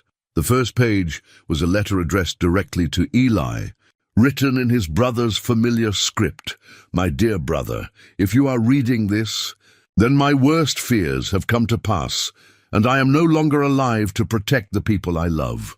But death is not the end of responsibility, and I have spent my final days gathering the evidence that will ensure justice is served. Even if I am not here to see it, I know you think I abandoned our family, abandoned the ranch, abandoned everything that should have mattered to a man with Brant blood in his veins. But I have learned that there are different kinds of family, different ways to honor the legacy our father left us. Sometimes protecting what you love means sacrificing what you want. Sometimes being a man means accepting that you might not live to see your children grow up. Maria is pregnant with our child, Eli, a son, if the doctor is right. I had planned to name him James, after our father, and to raise him on the land that has been our family's heritage for 4 generations. But that future has been stolen from us by men who value profit more than human life. The evidence in this box will destroy them if it reaches the right hands. Federal agents who cannot be bought, prosecutors who cannot be intimidated, judges who still believe that justice matters more than corporate influence. But getting that evidence to the right people will require courage, sacrifice, and the kind of stubborn determination that has always been the Brandt family's greatest strength. I failed to protect my family. Eli, I failed to see the danger in time, failed to understand the reach of the people we were fighting. But you can succeed where I failed. You can ensure that our deaths have meaning, that other families will not suffer as ours has suffered. In the pages that follow, you will find the complete record of Consolidated Western Mining's criminal conspiracy. Names, dates, financial records, witness statements, everything needed to bring down an operation that has murdered innocent people and stolen millions of dollars in mineral rights over 4 decades. But be warned, brother, these people will kill you without hesitation if they discover what you know. They have corrupted local law enforcement, bought federal officials, and created a network of violence that reaches from corporate boardrooms to street-level assassins. Trust no one in local government. Trust no one who claims to represent mining interests. Trust only federal agents who can be verified through official channels. Most importantly, know that I forgave you long ago for the harsh words that drove me away from home. You were young, frightened, and trying to protect the only life you'd ever known. I was young, restless, and too proud to see that your anger came from love rather than hatred. We were both fools, Eli, but we were fools who loved each other despite our foolishness. That love is stronger than death, stronger than corporate greed, stronger than the fear that has kept these crimes hidden for 30 years. Find our bodies, brother. Give us proper burial. Speak our names so that people will remember we lived, we loved, and we died fighting for something larger than ourselves, and know that my last thought, as I write these words in the darkness of this cave, while killers search the canyons for my family, is of our Father's voice telling us that Brandt men never back down from a fight, especially when the fight is for family. Use this evidence well. Make them pay. Your loving brother, Caleb James Brandt, October 15, 1995. Eli had to stop reading for several minutes, overwhelmed by the weight of his brother's love, trust, and sacrifice. Caleb had spent his final days not in despair, but in methodical preparation for a justice he would never live to see. It was an act of faith that demanded an equally powerful response. The documents that followed Caleb's letter were devastating in their thoroughness. His brother had somehow managed to photograph financial records, record conversations, and document meetings that proved the scope of Consolidated Western's criminal conspiracy. There were bank statements showing payments to corrupt officials, geological surveys that had been deliberately suppressed, and most damning of all, recorded conversations between company executives discussing the necessity of eliminating witnesses. One conversation, recorded just days before Caleb's death, was particularly chilling. "The woman and her boy have to disappear permanently," said a voice that sounded like Thomas Kellerman. "No bodies, no evidence, no questions from federal authorities. Make it look like they fled to Mexico. What about the cowboy?" Asked another voice. "Sheriff Wade Morrison. He's a complication we didn't anticipate. But he's also a solution. Local man dies trying to protect helpless refugees from drug cartel violence. Very tragic, very believable. The kind of story that discourages further investigation, and if someone comes looking for him later, then they meet the same fate.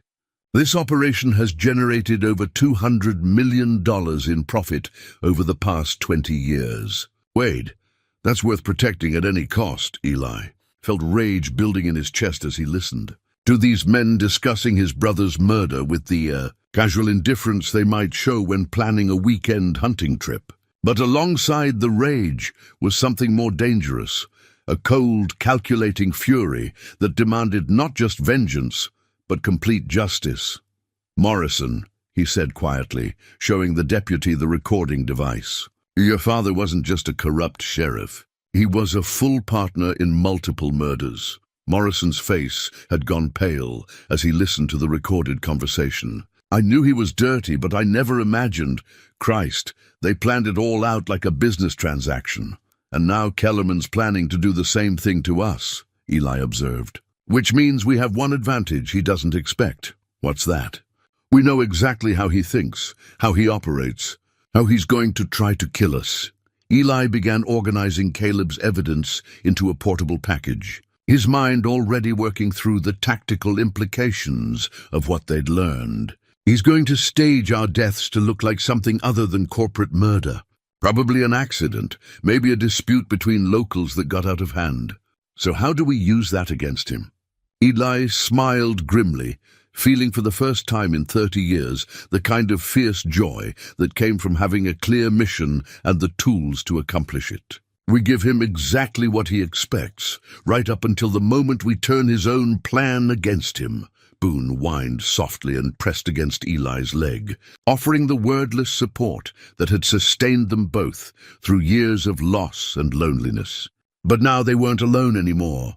They had allies, not just Morrison, but the ghost of Caleb himself, reaching across 3 decades to provide the weapons needed for this final battle. Outside the cavern, night was falling over the canyons, and somewhere in that darkness, corporate killers were positioning themselves for what they thought would be a simple elimination mission. They had no idea that they were walking into a trap set by 2 brothers who had learned, too late, but not too late to matter, that love was indeed stronger than death. The attack came at midnight.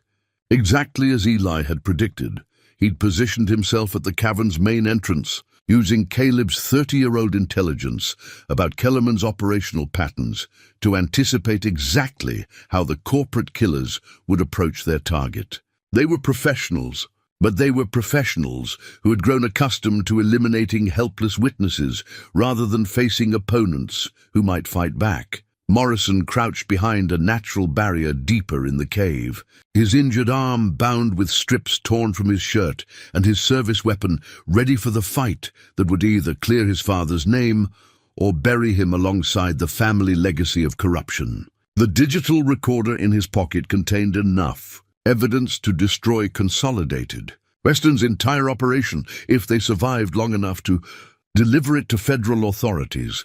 Boone lay absolutely still at Eli's side, every muscle tensed for action, but his breathing controlled and silent. The old dog had faced down coyotes, rattlesnakes, and angry bulls during his years on the ranch. But tonight he was facing something more dangerous than any wild animal, human predators who killed for profit rather than survival.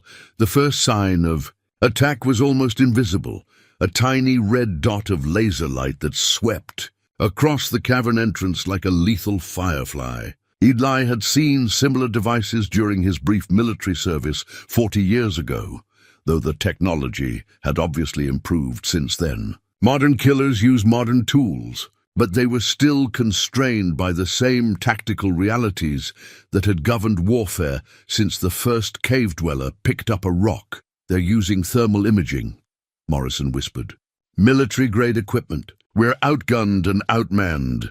Maybe, Eli replied quietly, his finger resting lightly on his rifle's trigger. But we're not outthought.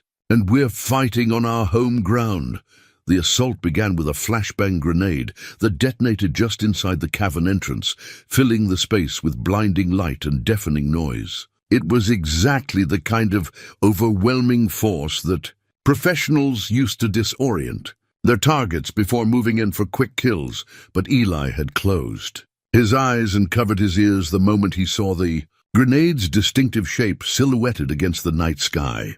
When the explosion faded, he was ready for the 3 armed figures who came charging through the entrance, expecting to find their victims helpless and confused. His first shot took the lead attacker center mass, dropping the man with the kind of clean precision that came from a lifetime of hunting. The second shot went wide as Boone launched himself at the next assassin, 60 pounds of fury and fangs that transformed a tactical entry into chaos. The third killer managed to get off several shots before Morrison's return fire drove him back toward the entrance. But the narrow confines of the cavern worked against the attackers rather than the defenders. Superior numbers meant nothing when you could only advance through a choke point barely wide enough for one man at a time. "Fall back to position 2, Eli called, implementing the defensive plan they'd worked out during the long hours of waiting. "Boone, come." They retreated deeper into the cavern, using the twisted passages that Eli and Caleb had explored as children to stay ahead of their pursuers. The attackers followed, but cautiously now, having learned that their targets were neither helpless nor unprepared. The second defensive position was a natural amphitheater where multiple passages converged, offering excellent fields of fire and several escape routes.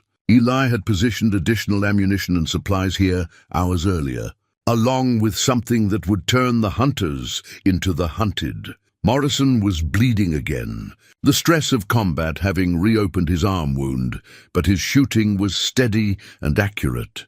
"How many more of them?" He gasped between shots. "Doesn't matter," Eli replied, pulling out a device he'd taken from one of Caleb's evidence caches. "Because we're about to even the odds." The device looked like an ordinary smartphone, but Morrison recognized it as something far more sophisticated. A military-grade communication intercept unit, the kind that federal agencies use to monitor criminal organizations. Caleb had somehow acquired it during his investigation, and now it was about to prove that the conspiracy extended far beyond the events of 30 years ago. Eli activated the device and immediately began picking up radio chatter from the attacking force. The conversations he heard made his blood run cold. "Target is more resourceful than anticipated. We've lost Thompson and Martinez is down with severe dog bites. Copy that. Mr. Kellerman wants this wrapped up by 0200 hours. Use whatever force is necessary." "Understood." "What about collateral damage?"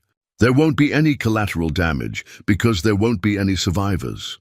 Burn the whole cave system if you have to, but make sure nothing walks out of there alive." But it was the next exchange that provided the evidence Morrison needed to complete his case against the company. "Sir, what about the Morrison problem? The deputy's family has been useful, but his recent behavior suggests Jake Morrison dies with the others. His father outlived his usefulness, and so has he. We'll blame the whole thing on a drug cartel dispute that got out of hand." Morrison's face went white as he heard his own death sentence pronounced with casual indifference. "They killed my father, and now they're planning to kill me." "Welcome to the family business," Eli said grimly, ejecting the device's memory card and handing it to Morrison. "But now we have proof of ongoing criminal conspiracy recorded less than an hour ago. That makes this a current federal case, not just a cold case investigation." The sound of approaching footsteps echoed through the cavern passages, accompanied by the low hum of electronic equipment. The attackers were bringing up heavier weapons, probably planning to use explosive charges to collapse the defensive positions rather than risk more casualties in direct assault. "Time to go," Eli said, gathering up Caleb's evidence files and heading toward the cavern's deepest passage. "There's an exit back here that leads to the underground river. They can blow up this section or we'll be long gone." The escape route was everything Eli remembered from childhood. Adventures, a narrow tunnel that dropped almost vertically, before opening into an underground waterway that had carved its path through the mountain over millions of years. The water was shockingly cold, but it was also their salvation. Boone dove into the dark water without hesitation, his powerful legs carrying him through the current with the confidence of a dog who'd swum countless ranch ponds and irrigation ditches. Morrison followed more reluctantly, gasping at the cold, but managing to keep his wounded arm above the surface. Behind them, the sound of explosions echoed through the mountain as Kellerman's killers tried to destroy any evidence of their presence. But the evidence was already flowing downstream, carried by an underground river toward federal jurisdiction, and the kind of justice that corporate money couldn't buy.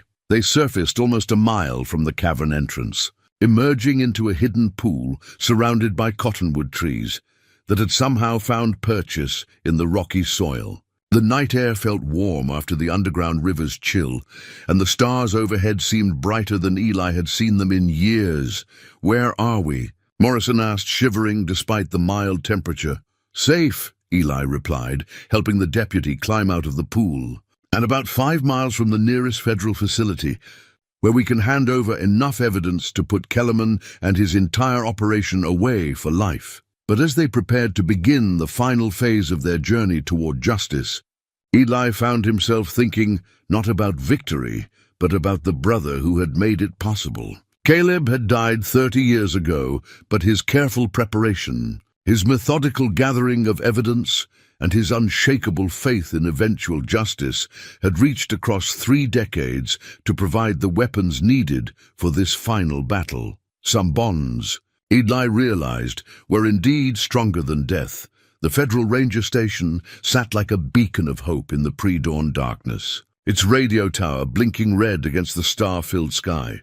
But between Eli's small group and that sanctuary lay 5 miles of open terrain where Kellerman's hunters could use their superior equipment and numbers to devastating effect. They'll have night vision, thermal imaging, probably even drones, Morrison said, as they studied the route from the concealment of a rocky outcrop. And they know we're heading for federal jurisdiction. They'll try to intercept us before we can reach help. Eli nodded grimly, but his attention was focused on something else, the sound of helicopters approaching from multiple directions. Kellerman wasn't just sending a few more killers to clean up loose ends. He was mounting a full-scale military operation to ensure that no evidence of the conspiracy ever reached federal hands. There, Morrison pointed toward the southern approach. Ground vehicles, at least 3 of them. They're setting up a perimeter to box us in. But Eli was studying a different kind of evidence, one that might prove even more devastating to Consolidated Western's criminal empire than the recordings and documents they'd already gathered. Hidden among Caleb's papers was a legal document that Eli had initially overlooked. In his focus on the murder evidence, a land deed that dated back to the original homestead claims of the 1880s. The deed wasn't for the Lazy Bee Ranch, which had been in the Brandt family for generations. It was for the mineral rights to a much larger tract that included virtually every piece of land that Consolidated Western had been mining for the past 40 years. And according to the legal description, those rights belonged not to the mining company, but to the heirs of Miguel Sandoval, the young boy who had died with Maria and Caleb 30 years ago. Morrison, Eli said quietly, showing the deputy the ancient document. Do you understand what this means? Morrison studied the deed by flashlight, his eyes widening as he grasped the implications. Jesus Christ. They didn't just steal the land, they stole it from a child. Everything they've built, every dollar they've made, it's all based on property that legally belonged to Maria's son. And since Miguel died without heirs, those rights would revert to the state, wouldn't they? More than that, if we can prove the mining company knew about the legitimate ownership when they began operations, this becomes a case of knowing fraud on a massive scale. We're talking about hundreds of millions of dollars in stolen resources. The helicopters were closer now, their searchlights sweeping the terrain in coordinated patterns designed to flush out any hiding prey. But the approaching aircraft also brought something that Kellerman hadn't counted on. Federal oversight of what was supposed to be a simple elimination mission. Those aren't all corporate helicopters, Morrison observed, pointing toward the eastern horizon where additional aircraft were approaching. That's a federal law enforcement formation. Someone's been monitoring our radio transmissions. Eli felt a surge of hope mixed with determination. The evidence they carried would indeed reach federal hands, but only if they could survive the next few minutes. Kellerman's killers were closing in for what they thought would be a final assault on helpless targets. But they were about to learn that some battles can't be won with superior firepower alone. The attack came from 3 directions simultaneously. Ground, vehicles racing across the desert floor while helicopters provided air support and sniper teams tried to establish killing positions on the surrounding ridges. It was overwhelming force applied with military precision, the kind of operation that should have ended the threat to Consolidated Western's empire once and for all. But Eli had spent 70 years learning to read the land, to understand how terrain could be used to defeat superior numbers, to turn natural features into weapons that could level any playing field. He led Morrison and Boone through a maze of arroyos and rock formations that channeled their pursuers into carefully chosen killing zones. The first helicopter went down when Eli's rifle fire disabled its tail rotor, sending the aircraft spinning into the desert floor in a spectacular fireball that lit up the night sky. The ground vehicles fared no better when they tried to follow the fugitives through terrain that would challenge a mountain goat, let alone heavily armored trucks.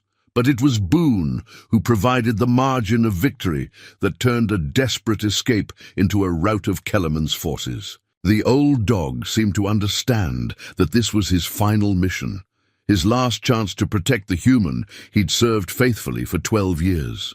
When the sniper teams tried to establish firing positions, Boone was there to drive them back with the fury of a natural predator defending his pack. The dog's sacrifice came when a team of killers managed to corner Eli and Morrison in a narrow canyon with no apparent escape route. Boone charged directly into the muzzle flashes of automatic weapons, his attack disrupting their formation long enough for federal agents to arrive with overwhelming force. Eli knelt beside his faithful companion as the old dog's breathing grew shallow and labored. "You did good, boy," he whispered, stroking the graying fur that had been his constant companion through years of loneliness and loss. "You did real good." Federal agents swarmed over the battlefield with the efficiency that came from months of preparation. The radio intercepts, financial records, and witness testimony that Morrison had gathered formed the foundation of a case that would eventually destroy not just Consolidated Western, but the entire network of corruption that had enabled their crimes. Thomas Kellerman was arrested at his corporate headquarters in Salt Lake City, along with 17 other executives and government officials who had participated in the conspiracy. The mining company's assets were frozen, its operations shut down, and its illegal profits turned over to a federal fund for victims of corporate crime. But for Eli, the real victory came when federal investigators located the hidden grave where Caleb, Maria, and Miguel had been buried 30 years ago. The bodies were recovered, identified through dental records and DNA testing, and finally given the proper burial that had been denied them for 3 decades. At the funeral service, held in the small cemetery overlooking the Lazy Bee Ranch, Eli stood with Morrison and a handful of federal agents who had become allies in the fight for justice. The graves were marked with simple headstones that told the truth about their lives and deaths, not the lies that Kellerman's conspiracy had spread, but the reality of love, courage, and sacrifice that had ultimately triumphed over corporate greed. "Your brother was a hero," Morrison said quietly as they prepared to leave the cemetery. "He saved countless lives by gathering that evidence, even though he knew it would cost him his own." Eli nodded. But his attention was focused on something else, a letter that had arrived that morning from a federal prosecutor in Denver. The land deed that had been hidden among Caleb's papers was indeed valid, which meant that billions of dollars in stolen mineral rights would now revert to public ownership. The money would fund schools, hospitals, and infrastructure projects throughout the region, ensuring that the victims of Consolidated Western's greed would finally receive some measure of compensation. It wasn't the life that Caleb had planned when he left the ranch 30 years ago in search of adventure and independence. But it was a legacy that would have made their father proud, a legacy built not on land or cattle or mineral wealth, but on the simple truth that some things matter more than profit, and some battles are worth fighting regardless of the cost. Standing beside his brother's grave, with the wind whispering through the canyon walls that had sheltered them both in life and death, Eli finally understood what Caleb had been trying to tell him all those years ago. Family wasn't just about blood or land or shared history.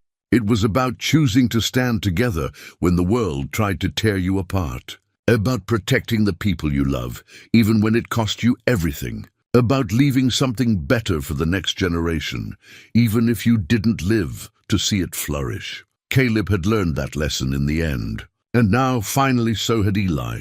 6 months later, Eli sat in his grandfather's rocking chair on the front porch of the Lazy Bee Ranch, watching the sun rise over the canyon rim just as he had on countless mornings before. But everything was different now, transformed by the truth that had finally been allowed to see the light of day. The coffee in his hands was still black, still strong enough to wake the dead, but it no longer tasted bitter with regret and unfinished business. The silence of the early morning no longer felt empty, but peaceful, in the way that comes only after a long struggle has finally reached its end. Where Boone had once lain at his feet, a new companion now kept him company, a young blue Gila pup that one of his neighbors had brought him as a gift after hearing about the old dog's heroic sacrifice. The pup was energetic and eager to please, but sometimes Eli caught him sitting perfectly still and staring toward the distant mountains, as if listening for echoes of wisdom from his predecessor. "Easy there, Scout," Eli murmured, reaching down to scratch behind the pup's ears. "You've got big paws to fill, but we'll figure it out together." The ranch itself looked much the same as it always had, red rock and scrub brush stretching to the horizon, cattle moving slowly toward water in the early morning light. The kind of timeless landscape that had shaped 4 generations of Brant men. But the isolation that had once felt like a burden now felt like a blessing, a sanctuary where a man could reflect on the choices that defined a life. The federal investigation had concluded 3 months ago with the conviction of Thomas Kellerman and his co-conspirators on charges ranging from murder to fraud to conspiracy. The sentences had been harsh: life without parole for Kellerman, decades in federal prison for his accomplices, but no amount of justice could bring back the lives that had been lost. What mattered more was what had been built from the ashes of tragedy. The mining company's seized assets had funded a scholarship program for Native American students, a victim compensation fund for families affected by corporate crimes, and a new federal task force dedicated to investigating corruption in resource extraction industries. But the change that meant the most to Eli was visible just beyond the ranch house, where a new section of the family cemetery held 3 graves that had been empty for too long. The headstones were simple but elegant, carved from the same red sandstone that formed the canyon walls where Caleb, Maria, and Miguel had fought their final battle. The inscriptions told their story with the kind of honest directness that Eli had learned to value above all else. Caleb James Brant, 1967-1995, beloved brother. Husband and father, he died protecting the truth. Maria Elena Sandoval Brant, 1907-1995, devoted mother and wife. Her courage changed the world. Miguel Antonio Sandoval, 1984-1995, innocent child. Eternal light, his legacy lives in the future. The largest headstone, positioned between Caleb's and Maria's graves, contained the text that Eli had spent weeks perfecting, a summary of their story that would ensure future generations understood what had really happened in these canyons 30 years ago. Here lie 3 souls who died defending justice against those who would trade human life for profit. They were silenced by corporate greed and official corruption, but their sacrifice ultimately exposed a conspiracy that stretched from local sheriff's offices to multinational boardrooms. May their courage inspire others to speak truth to power, no matter the cost. Every morning Eli walked from the ranch house to the cemetery, carrying fresh wildflowers that he picked from the meadow where Sarah was buried. He would spend a few minutes at each grave, sometimes talking to the dead as if they could hear him, sometimes just standing in contemplative silence. This morning, he had a visitor. Jake Morrison's pickup truck pulled into the ranch yard just as Eli was returning from his daily pilgrimage to the cemetery. The former deputy had left law enforcement after the trial, choosing instead to work as a private investigator, specializing in cases involving corporate malfeasance. His injured arm had healed well, leaving only a network of scars that served as a permanent reminder of the night when he'd chosen justice over loyalty to a corrupt system. "Morning, Eli," Morrison called as he climbed out of the truck. "Hope you don't mind the early visit, but I wanted to share some news." They settled into the porch chairs that Eli kept ready for the occasional visitor, and Morrison pulled out a thick manila folder that looked remarkably similar to the evidence packets that had brought down Consolidated. "Weston, remember how we could never figure out why your brother was so far from his planned route when he died?" Morrison asked. "Why he was in that particular canyon instead of heading toward Colorado like he'd told Maria's cousin?" Eli nodded, the question having nagged at him for months. According to Caleb's letters and journal entries, the family should have been traveling north toward safety, not deeper into the desert where they'd ultimately been trapped. "I've been working with a federal task force that's investigating other cases involving corrupt mining operations," Morrison continued. "And we found something interesting in Thomas Kellerman's personal papers that his lawyers tried to keep sealed." He opened the folder and pulled out a map that had been annotated in Kellerman's distinctive handwriting. Red X marks indicated locations throughout the canyon system, with dates and notes that painted a chilling picture of systematic hunting. "Kellerman didn't just order their deaths," Morrison explained. "He personally directed the manhunt, using helicopters and tracking teams to drive them away from the main roads and toward the remote canyons where his people could eliminate them without witnesses." Eli studied the map with growing understanding. He herded them like animals, made sure they had nowhere to run except deeper into the wilderness. "Exactly. And there's more." Morrison pulled out another document, a handwritten note in Kellerman's script that made Eli's blood run cold. This was found in his personal safe, along with trophies from other murders the company committed over the years. The note was brief but devastating. "The Brandt boy shows more backbone than expected. Make sure his death sends a clear message to anyone else who might think about interfering with our operations." Creativity encouraged. It was the final piece of the puzzle, the confirmation that Caleb's murder hadn't been just about eliminating witnesses, but about terrorizing potential future opponents. Kellerman had wanted to create a legend of fear that would keep other honest people from asking inconvenient questions. Instead, he had created the evidence that would destroy him. "The federal task force is expanding their investigation," Morrison continued. "They've found similar patterns of corruption and violence in mining operations across 6 states. Your brother's documentation is being used as a template for exposing corporate conspiracies that go back decades." Eli folded the papers carefully and handed them back to Morrison. The information was important, but it couldn't change what had already been lost. What mattered now was ensuring that the sacrifices meant something, that the future would be different because of the courage shown by 3 people who had refused to be silenced. "There's something else," Morrison said quietly. "Something I think Caleb would have wanted you to know." He reached into his shirt pocket and pulled out a small photograph that Eli recognized immediately. It was the picture of Maria, Caleb, and Miguel that had started this whole journey 6 months ago. But now Morrison turned it over to reveal writing on the back that Eli had never noticed before.